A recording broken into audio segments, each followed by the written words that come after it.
All the world's major powers are attempting to overcome the engineering difficulties connected with nuclear fusion. Nuclear fusion, if achieved, has the potential to generate practically infinite energy with minimum waste, forcing atomic nuclei into one another rather than separating them, as in the fission reactions that power current nuclear reactors is the basis for nuclear fission.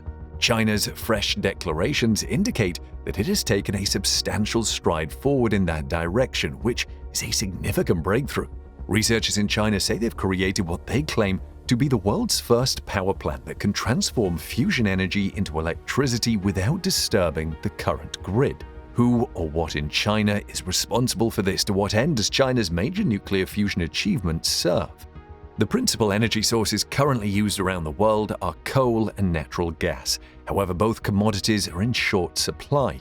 Nuclear fusion, which mimics the sun's physics by combining atomic nuclei to generate massive amounts of energy and power, could be the cleanest energy source known. The process does not use fossil fuels, produces no radioactive waste, and is a safer alternative to nuclear power than fission. A common joke, on the other hand, has been around for nearly as long as the dream. According to the conventional punchline, nuclear fusion energy is 30 years away and always will be. The punchline may now be ready for an update, more than 82 years after Australian physicist Mark Oliphant first witnessed deuterium atoms fusing and producing energy dollops. Controlled nuclear fusion has made significant progress over the past few years, thanks to the efforts of more than 24 research groups, startups, university programs, and corporate ventures. In contrast, the two widely accepted techniques, which make use of either a massive donut-shaped magnetic vessel known as a tokamak or extremely powerful lasers, these researchers are developing fusion reactors based on completely new ideas.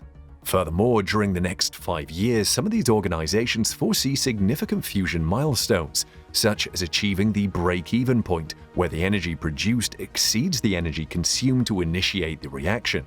What an incredible turnaround that is, considering that conventional tokamak and laser efforts have been going on for decades, racking up millions of dollars in costs but never getting to break even.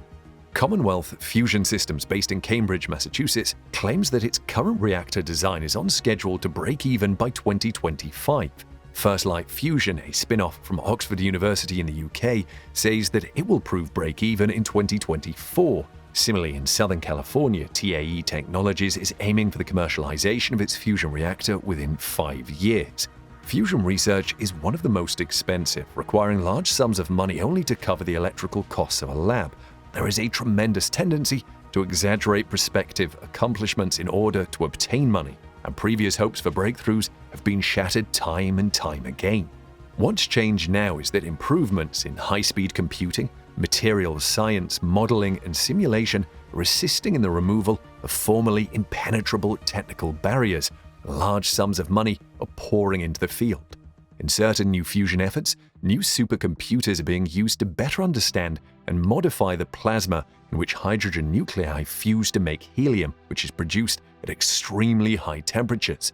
A number of researchers have restarted previously abandoned research projects, others making use of brand new superconductors or combining conventional ideas in novel ways. Despite their great tools and inventive ideas, many of these new ventures will fail.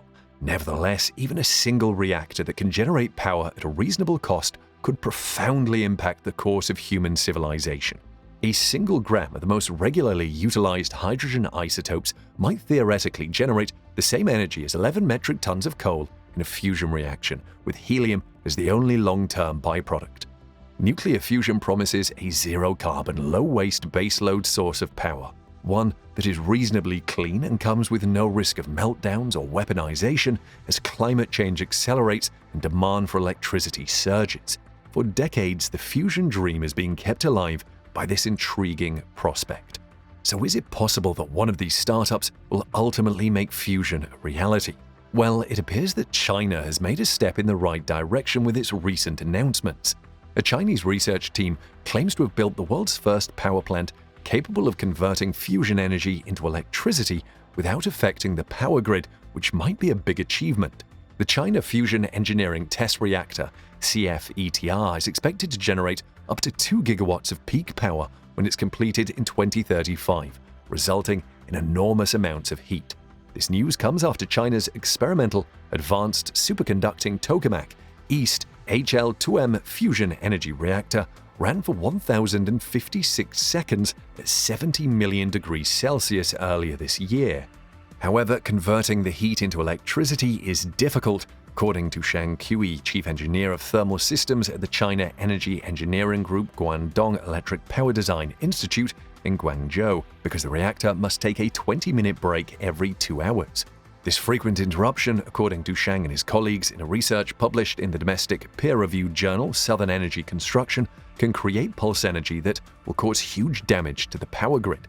There is a facility in France called the International Thermonuclear Experimental Reactor, ITER, where experiments are carried out with the help of a global consortium that includes countries from the EU to the US to Russia to China. By the second half of this century, they aim to have made a breakthrough. Beijing is expected to begin commercial fusion power generation in 2050, according to Chinese academics, but the design of the fusion power plant will require a huge buffering zone to protect existing energy infrastructures from these devastating shockwaves. Even countries like the United States and the United Kingdom aren't far behind.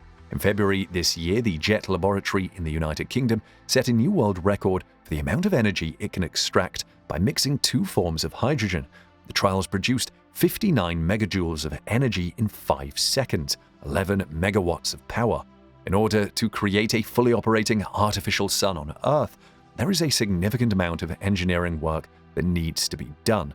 When 2 or more nuclei come together to form 1 or more unique atomic nuclei and subatomic particles, neutrons or protons, nuclear fusion provides a great deal of energy without releasing a great deal of waste.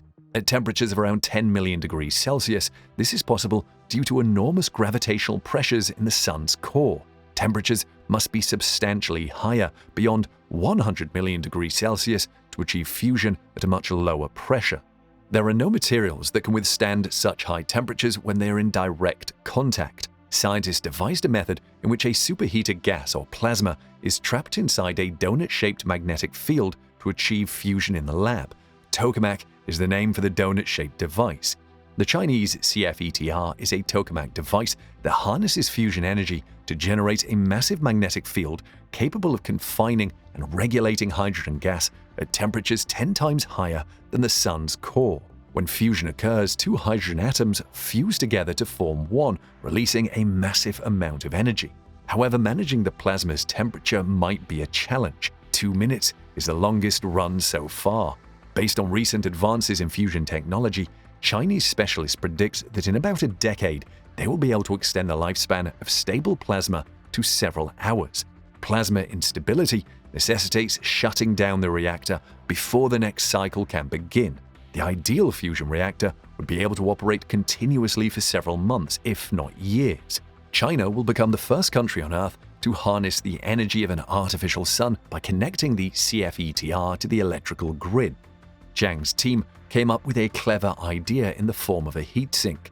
Using a conceptual architecture in their study, helium gas is expected to transfer heat generated by the nuclear reactor to a molten salt sink. As the sink's overall energy level grows, the salt will reach a temperature of 600 degrees Celsius. The hot molten salt will then be transferred to a heat exchanger, which will bring water to a boil and generate energy using a typical steam turbine. The salt-assisted heat exchange mechanism is more advanced than those employed in most existing power plants, and some energy will be lost as a result. As stated by Shang, the heat sink can effectively protect the reactor from pulse energy shocks and connect the fusion reactor to current power systems. Because fusion reactors shut down and terminate the thermonuclear process in the case of an accident, they are regarded to be safer than nuclear reactors currently. They don't produce any radioactive waste either. The CFETR began in 2017 as a follow-up project to the International Thermonuclear Experimental Reactor, ITER, the world's first fusion reactor, which is currently under construction in southern France.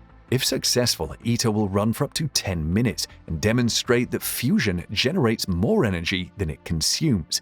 According to the Chinese officials, the CFETR will go even further by bridging the gap between scientific research and commercial applications.